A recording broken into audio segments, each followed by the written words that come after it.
kuririmba abajya kuri bose n'abatarabikoze kumwe babikoze barabyumva bisaba umwanya munini bigasaba n'ubundi bumenyi kugira ngo indirimbo nyine mere neza rero imana ishobora ibintu wese babibabwiye nitwa Kalisa Jacques naherukaga hano washize kitari gito kuko bari bashize hafi imyaka 7 harimo iki ntekereza ko usibye bake twabonanye bakamenya abandi bo ntabwo bigeze bamenya cyakora ntacyo nahindutseho muri iyo myaka uko nari meze niko nkimeze ntacyo nahindutseho gusa icyo nahinduye ni icyiciro nari ndimo duherukana n'umusore ubu ni umugabo haleluya duherukana n'umusore nabaye umugabo si umugore n'abana babiri imana yagiriye neza ni umugore kandi nawe dufatanyije n'imana idufashije kugira abana babiri icyo gihe hano nari nzi ko nzamukura hano wenda ariko birangira bidakunze wenda mwari kuba mwaranyibagiwe kuri iki kigero ariko imana nuko yabishimye nagize amahirwe adasanzwe ko mwanyakiriye neza nanjye nubwo haciyeho icyo gihe kubera kutamenyera iby'umujyi ntabwo nari nkibuka neza ariko numvaga ari ahantu ku gasozi hari n'agashyamba mwebwe mutuye mu mujyi cyane twebwe Kabuga buriya ntabwo ari mu mujyi ni mu nkengero z'umujyi naje rero nikandagira hari ukuntu bajya bavuga mu kinyarwanda ariko batavuga ku bantu ariko barengurira ku bantu nta nkoko yo mu cyaro bika mu mujyi numvaga rero bigoye ariko ngeze hano mbona muranyakiriye izina ry'Imana rishimwe kandi nagize n'amahirwe yo kuhasanga abantu tuziranye impamvu navugaga ibyo ubundi ntabwo bikunze ko abantu bava i Kabuga bazi nta ahubwo abantu bava inaha bajya i Kabuga kubera imibereho n'uburyo tubayemo ntabwo numvaga ntava i Kabuga ngo ningera ahangaha mpure n'abantu tuziranye ahubwo wenda abava inaha bajya i Kabuga numva aribo byaba byoroshye kubera ko hano ni mu mujyi ubuzima niko bumeze rero ndashimira ababyeyi nababonye twabanye mu murimo w'Irusororo nababonye ba Deo twiganye nagiye mbona abantu benshi tuziranye nageze hano numva ndishimye izina ry'Imana yawe icyubahiro nyagera numvishe nshatse no guhindura ku cyigisho hari n'umuntu twari twicaranye arabibona tuziranye ariko ugeze aho ngaho icyigisho nkindure ariko biraka hari igihe ugera ahantu bitewe n'uko hasanze n'uko habonye ukumva bigenze neza ukumva n'icyigisho wagihindura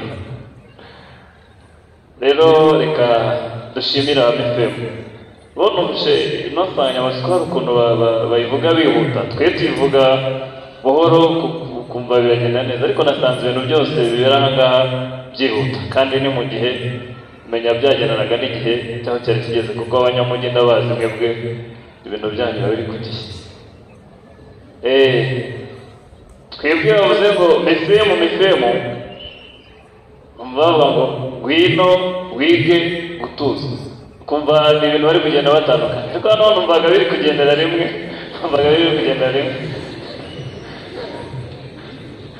mefemu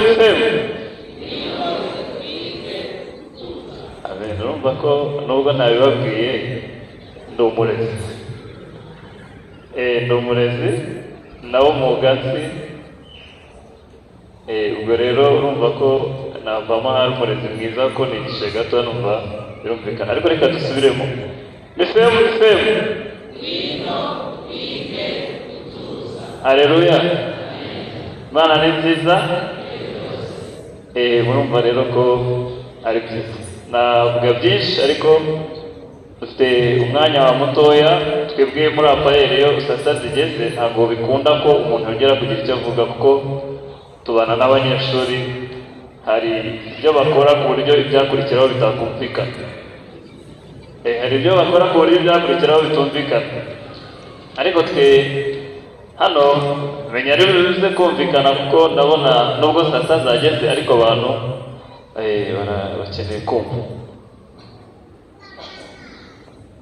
Hari abantu bakunda kwandika kandi ni byiza ko bamwe mu bagaragaje uburyo ibijyanye n'ibyo kwandika bimeze, bagaragaje ko ibyo tuvuga bisigara ariko ibyo tuvuga birangira ariko ibyo twandika bigasigara.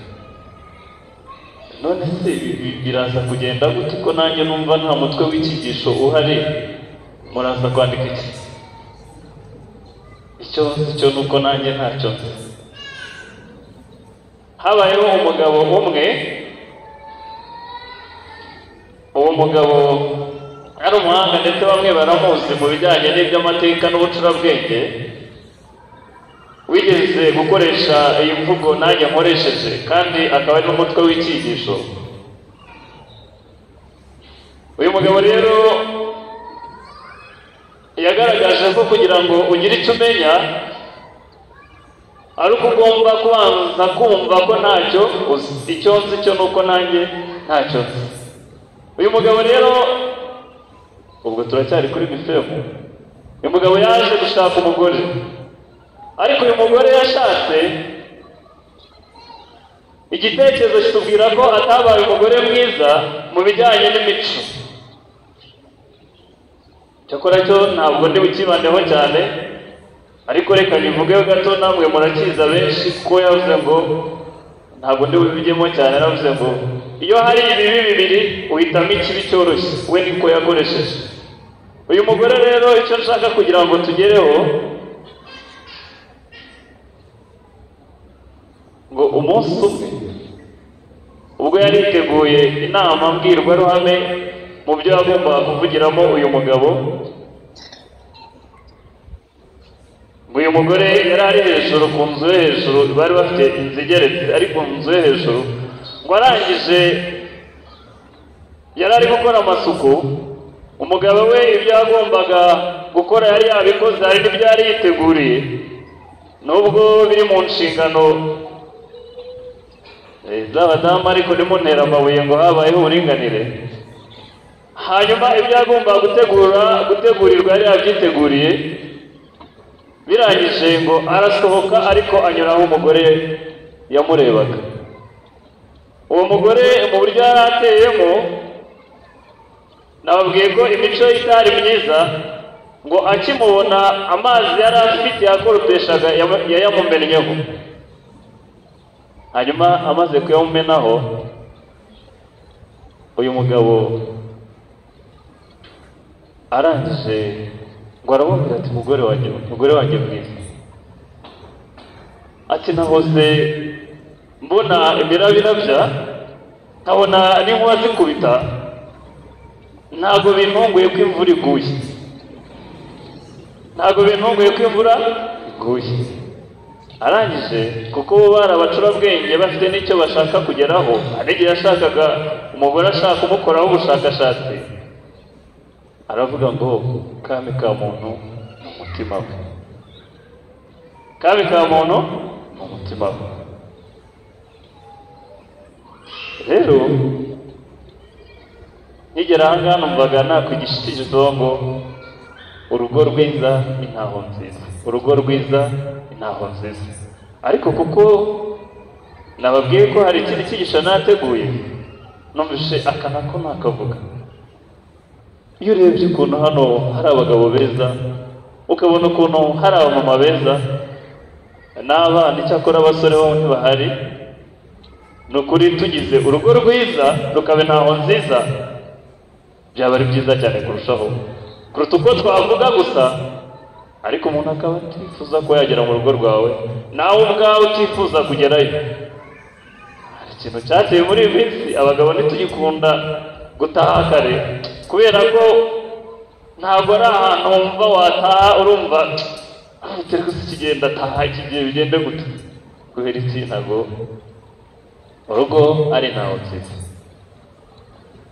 Rero uyu mugabo muramuzi, yitwa Sokate, niwe wavuze ngo What I know nothing. Icyo cyo nuko ntacyo kugira ngo rero tugire icyo tumenya, nicyo cyigisho tugiyeho, kugira ngo tugire icyo tumenya no kugira Yesu mu bugingo bwacu. Haleluya. Reka dusenge Imana. Mana nziza kandi umubyeyi mwiza, tugushimira ibyo dukora bitarondoreka, ubishimirwe. Turiho kubera wowe, turagenda kubera wowe, nta busobanuro twatanga kubera ko uyu munsi guhumeka kwacu niwe tubikesha, kandi impamvu zirumvikana.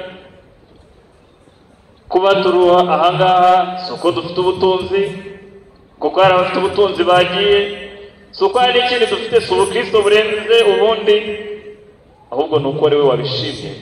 Ariko ntekereza ko impamvu imwe yatumye turi ahangaha kugira ngo twumve ibyawe kandi imyiteguro ibe myiza. Buri wese rero ndakwinginze, bibe icyifuzo cye, musabiye kugira iherezo ryiza.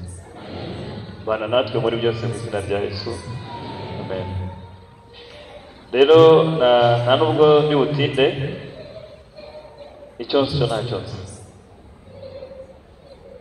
Hano hari amagambo aboneka mu gitabo cy'ibihamya by'itorero, volume ya mbere, kuri page 383. Aravuga ngo nabonye kuba umukristo atari ikintu cyoroshye. Hari abantu bazi ko kuba umukristo ari ikintu cyoroshye. Kuvuga ko ufite izina ry'ubukristo biroroshye, ariko kubaho imibereho ya gikristo ni ikintu gikomeye. Abantu bose babibonye twaje gusenga, bazi ko turi abakristo. Yewe n'uwanzanye yambwiye ati wowe uze kumbwira musubize ntiwirirwe unyishyuranyisha rimwe, ndakuzura umukristo. Kandi yaramuye ikabuga n'ubundi aho mba. Cyakora nari mvuye ku rusengero, nayo mpamvu nanatinze. Ubundi ntabwo njya nkunda gutangira iteraniro hagati, ariko umunsi nitwe twari twakoze, rero byabaye ngombwa ko baza kwigisha mu gitondo, hanyuma turazana. Ariko icyo ndi kuvuga, ariko ntaranagenda naza kubyibagirwa, bari bambwiye ngo mbaye ninasha.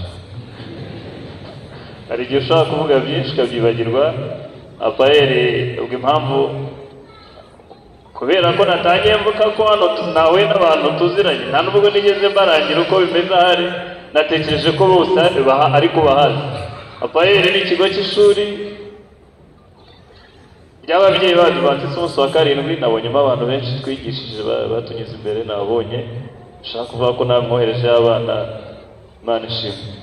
Hanyuma rero nabo bari muri ubu buzima turimo, aho tubasengera turi amatorero agera muri 6. Ariko aho bitandukanye na hano, nabonye hano hari gahunda nziza, niyo mpamvu nishimye. Twebwe tugira amateraniro abiri, kubera ko urumva abanyeshuri ntibaterana n'abandi bantu ngo bakunda. Ubundi sara abanyeshuri barayuzura ikuzura. Rero uko mumeze natwe niko tumeze, kandi niko Imana yashimye muri iki gihe. Twebwe bigitangira abantu bumvaga ari misa bakumva bataza muri misa ya mbere cyangwa iya kabiri, ariko uko umwuka yagiye asobanurira abantu buhoro buhoro byarakunze, nta kibazo. Apayeri rero iyo tuyivuze hari igihe abantu bumva rusororo bakanatinya cyane ko muzi ko ari wabo wa twese, ariko ntibikabatera ubwoba. None se wagira ubwoba utabugira tuzajyayo? Ariko namenye impamvu y'ubwoba, nuko Imana iri mu muntu itigeze ishyiramo icyumba urupfu ruzajyamo. Ntabwo iby'urupfu tubitekereza tubigezeho. Niyo tubigezeho rimwe na rimwe tukabona umuntu wapfuye, we ntabwo utekereza ko uzapfa. Niyo bitekereje ntibyako kanya bihita birangira, kuko nta hantu umutima ho kubikwa hahari. Rero nari nihuse, ariko ikibiteye cyane gitumye nagaruka nuko kwitwa umukristo biroroshye, ariko gushyira ubukristo mu ngiro biragoye. Ubu dufite igihe gito cyane kugira ngo tubone ikamba ryo kudapfa, ngo mu ijuru twandikeho ibikorwa byiza n'inshingano zasohojwe. Ariko banza wumve icyo tuzamenyekaniraho. Igiti cyose kimenyekanira ku mbuto zacyo. Buri wese azacibwa urubanza hakurikijwe ibyo yakoze, ntabwo hazakurikizwa ibyo avuga. Natwe ababwiriza n'abandi ntabwo hazakurikizwa ibi tuvuga. ahubwo ntabwo hazakurikizwa ibyo yatojwe akanwa ke uko bingana, ahubwo ikibazo kizaba iki kibazo ngo mbese yeze imbuto ki? Yeze imbuto ki? Niba igiti cyarangiritse n'imbuto nazo ni mbi, niba igitari cyiza ntigishobora kwera imbuto mbi. Rero bakristo icyo dusabwa ni ukwera imbuto. Icyo nzi ko ntacyo nzi, ahubwo Imana niyo ifite ikizi kuri iki. Umukristo mwiza ni uwisunga Imana, imbaraga ze zikabura, hanyuma imbaraga z'Imana zigakorera muri we. Kugira ngo nihute, hari undi muhanga wabayeho witwa Blaise Pascal. Abantu bize ibijyanye n'imibare n'ubugenge, ubwo muri hanga nanjye nibyo nize, baramuzi hari icyo yavuze, kandi akivuga ari umuhanga. Ariko impamvu ndi kuvuga abagabo b'abahanga ni uko benshi hari igihe bahakana iby'Imana bakajya kuri abahanga, kandi aba bahanga nabo hari icyo bavuze ku Mana. Nagiye mbibabwira ko kugira ngo ngire icyo menya ni uko ngira Kristo muri. Yaravuze ngo kwizera ni umwanzuro wa kigabo. Ubwo abadamu mwihangane, umuco wacu tuvuze kigabo ubwo n'abadamu babajemo, ariko hano yakoresheje imvugo avuga ngo kwizera ni umwanzuro wa kigabo. Ndetse ku babizi nicyo yise resho decision, ni icyemezo umuntu afata adahubutse.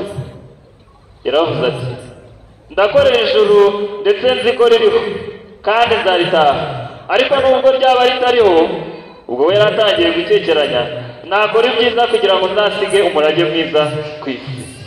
Ariko arangije aravuga ati tuzajya mu ijuru, ariko mu gihe tutarajyayo dukwiye guharanira kubaho tutabangamiye abantu aho turi cyangwa se muri sosiyete. Nubwo twakora byose tudatungana, kukwera ko Imana idushakaho cyangwa tugere ku nyota ya buri wese. Aha icyo yavuze ni iki? Nawe nk'umuhanga yagaragaje ko kubaho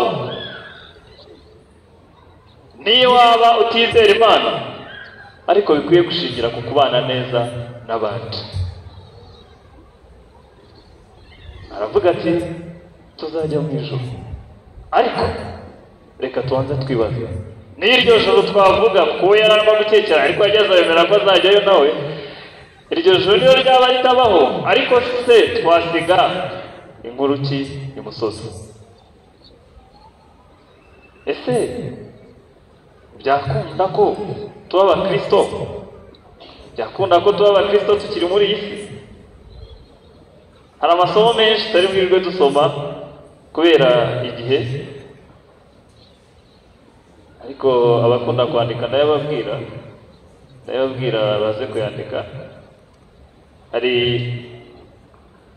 Ariko n'ubundi turayazi nka Yohana igice cya 15 ku murongo wa 5, nugiye muzabona namwe muri amashami. Nshaka kuvuga ko ntacyo twakora n'ubundi tutari kumwe n'Imana. Hari Zaburi 127 ku murongo wa 1, hari Imigani igice cya 3 murongo wa 4. Hari amasomo menshi cyane turayafite, yaba na Yeremiya igice cyaho cya 10 ku murongo wa 23. Ayo ni amasomo menshi dufite, ariko kubera igihe kandi bigomba gukorwa neza no muri gahunda, hari andi magambo aboneka mu gitabo cy'Abami n'Abahanuzi, ko afite inongeri ya 2015 kuri paji ya 148 kugeza paji 149. Hari icyo hatubwiye, hongeye kutwereka ko imbaraga za muntu ntaho zagera hatabayeho imbaraga z'Imana. Tugomba gukora, ariko nanone nubwo bimeze gutyo tugomba gukora n'uruhare rwacu rukagaragara. Uruhare rwacu ni uruhe? Kugera ku ntsinzi nyakuri mu byo umuntu akora byose ntabwo ari amahirwe cyangwa impanuka cyangwa se igeno. Ibiri amambu no gukora gukomeye k'ubuntu bw'Imana, ingororano yo kwizera n'ubushishozi, ubupfura ndetse no kwihangana. ntabwo ubwenge butunganye n'imico mbonera yo ku rwego rwo hejuru ari imbuto z'impanuka. Imana itanga uburyo, bityo kugera ku cyo umuntu yifuza bigashingira ku kuntu akoresha ubwo buryo. Ni ukuvuga ngo umuntu nawe hari uburyo Imana itanga, ariko umuntu nawe agakoresha ubwo buryo. Aha hahishurirwa gukora kw'ihame ry'Imana ryo gukorana, kuko ritabayeho nta ntsinzi nyakuri yagerwaho. Imbaraga za muntu ntacyo zageraho hatabayeho imbaraga z'Imana. Imbaraga za muntu ntacyo zakora hatabayeho imbaraga z'Imana. Kandi hatabayeho gushishikara k'umuntu kuri benshi imbaraga z'Imana ntacyo zabagezaho. Imana itanga imbaraga, ariko natwe twiteguye kuzakira kugira ngo tugire icyo dukora. Kugira ngo ubuntu bw'Imana bube ubwacu bwite, tugomba gukora n'uruhare rwacu. Ni nako Imana ikorana natwe. Uwiteka ashobora guhindura ubusa imbaraga yose ikorera ku mwanya, ikorera kurwanya abo yatoranije. Mu gihe Uwiteka adutoranije, imbaraga zose aho zava Uwiteka yiteguye kuzirwanya, ariko birasaba ko natwe tugiramo uruhare. Icyo nzi cyo nuko ntacyo nzi, ahubwo mwe kugaragaza uruhare rwanjye, Imana ikagira icyo ikora muri iki. Haleluya. Reka twerekeza ku musozo, mbabwire iki gitekerezo. Habayeho umugabo, ariko uyu mugabo yari umugabo w'imfura cyane. Iyo tuvuze imfura, Abanyarwanda bumva, nkatwe Abanyarwanda twumva icyo bishatse gusobanura. Yari afite urugo rwiza, ariko bakagira amikoro makeya. Yari afite inka imwe. Iyo nka imwe ngo yari inka yakamwaga, ni ku gitekerezo kitubwira. Umuntu wese wanyuraga aho ngaho, urwo rugo rwari ntaho nziza, ngo yanywaga kuri ayo mata, kandi ukabona urugo ruramwakiriye neza. Yari umusaza w'inyangamugayo, yari urugo rwiza ruhumurira abahanyura, yari urugo rwiza rurimo impumuro nziza. Nk'Abakristo natwe dukwiye guhumura, tukagira impumuro nziza. Iyo umuntu yariye imbuto mugasuzanya, urabyumva ukavuga, ariko bamenye umaze kurya ironji, umenya wariye umuneke, urabyumva iyo umuntu akunyuzeho. N'Abakristo niko twari dukwiye guhumura imbuto, kandi imbuto za Mwuka Wera turazizi. Twari dukwiriye guhumura imbuto. Nuko uyu mugabo ariko agahora yishingikirije kuri iyo nka, akumva iyo nka nizamukura muri ubwo bukene, akumva iyo nka niko bizagenda. Hari abantu bafite ibyo bishingikirijeho. Ahari ko tutabivuze, ariko mu itorero turi abantu bakomeye cyane. Ni umukuru w'itorero wabibabwiye, ni umushefu bwite, nyoboye na Jeya, nyoboye n'icyiciro. Ibintu byinshi mu itorero byaragiye bitubyiganiraho. Hari igihe abantu bashaka kwishingikiriza kuri icyo, ariko twabibonye ko ibyo nta kintu byatumarira. Ibyo nta muntu uzabikubaza, ibyo Imana ntizabikubaza, ahubwo Imana izakubaza weze imbuto ki. Niko twabibonye hano. Hari abantu rero bafite ibyo bishingikirijeho. Ngo nawe yumvaga iyo nka izanabyara, agakuramo n'amafaranga, akora n'ibindi, ubuzima bugahinduka, akava ku rwego rumwe akagera ku rundi rwego. Ariko ntabwo ariko byagenze. Umunsi umwe hanyuze abantu bari mu bushakashatsi, yari umwarimu uri kumwe n'abanyeshuri be, barahanyura babona uburyo abayeho, arabakira. Nuko ngo abanyeshuri barishima cyane, batari ko uyu musaza ntabwo asanzwe, urugo ntabwo rusanzwe, niturangiza tuzagaruka tugire ikintu tumukorera. Abanyeshuri, hano harimo abanyeshuri, umenya batinye mwarimu cyangwa bagiye hariya bakibarakoze cyane, ntabwo mbizi bagiye pfira mu basore. Rero abanyeshuri bari kwiga bavuga bati, twe niturangiza. Nanjye numvaga nindangiza nzaba perezida, ariko mu mase perezida ko aba ari umwe mu gihugu, hari igihe utekereza ukumva, cyangwa ukumva hari uburyo uzaba ukomeyemo. Cyakora aho tugezeho ntabwo umenya bakibitekereza cyane. Ariko baravuga bati, uko byagenda kose niturangiza kwiga tuzakomera, kandi ikintu cya mbere tuzakora, tuzajya muri wa muryango tuwufashe ubuzima buhinduke. Bagira icyo cyifuzo n'igitekerezo cyiza. Ariko bamaze kuhava, ngo wa mwarimu wabo yasubiye inyuma, aragenda ajya kuri rwa rugo. ngo acunga badahari ni igitekerezo muri hangana, ngo hafi y'urugo hari icyobo kinini cyane, ngo hari icyobo kinini cyane, ngo niho iyo nka yabaga iri. Igitekerezo tubwira ngo ya nka yaragiye arayihirika igwa muri cya cyobo iravunagurika, igwa muri cya cyobo iravunagurika. Abantu barababara cyane, baravuga ati ariko ubu koko ko abantu bize basaze, niko nako bati ko abantu bize basaze, muri yawe yize iki, muri yawe yize iki koko? Reba uko yakagombye kuba ari gufasha abantu, ahubwo n'icyari kibatunze nacyo agikuyeho, arabihorera araceceka. B'abanyeshuri amakuru abageraho barababara, ariko baravuga bati ntacyo tuzakora. Nuko ngo birangije wa muryango nibwo watekereje icyo gukora. Bicara bati ku inka ko yari dutunze nayo ikaba itagihari dukora iki? Ngo batekereje ubundi buryo bwo kubaho. Igitekerezo kitubwira ko ubuzima bwabo bwahindutse, ndetse buhinduka ku rwego rudasanzwe. Icyo bari bishingikirijeho cyari cyavuyeho. Reka nkubwire, nta kintu cyo kwishingikiriza usibye Imana. Haleluya! Mureke twishingikirize ku Mana. Ubuzima bwarahindutse, nuko abanyeshuri bagarutse kugira icyo bakora, bayoberwa ahandi babaga, kuko aho babaga bari barahubatse mu buryo budasanzwe kandi bari bafite imitungo idasanzwe.